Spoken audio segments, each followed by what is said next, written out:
ओडिशा तथा देश विदेश विषय रे खबर जानिबा आम चैनल को सब्सक्राइब करंतु एवं आम वीडियो गुडी को लाइक कमेंट एवं शेयर करने को जमारो भूलंतु नहीं।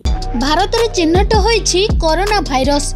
केरल रे जने छात्रक ठारे एही भाइरस चिन्हट होइथिबा जणा पड़िछि। एही छात्र जड़क चाइना युहान यूनिवर्सिटी रे पाठ पढुथिले। सेठारे तांकु ज्वर होइथिला। केरल आसीबा परे तांकर परीक्षा परे कोरोना भाइरस थिबा स्पष्ट होईछि।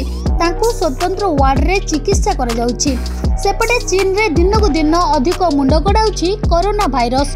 गत 24 घंटा रे चीन रे 38 जन कोरोना भाइरस रे प्राण हराइछन्ति।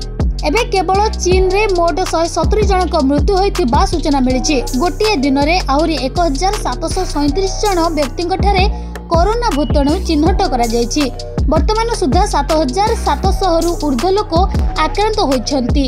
कोरोना भाइरस व्यापीबा नै विश्व स्वास्थ्य संगठन मध्ये चिंता प्रकट करिछि। चीन रो फेरुथिबा लोकंक उपरे कड़ा नजर रखा जायछि। चीन रे अनायत होई पड़िछि कोरोना भाइरस आक्रांतक संख्या। अन्यपटे केवल होमियोपैथी माध्यम रे कोरोना भाइरस को आयत्त करिबो बोली आयुष मंत्रालय पक्षरु सूचना मिलिछि।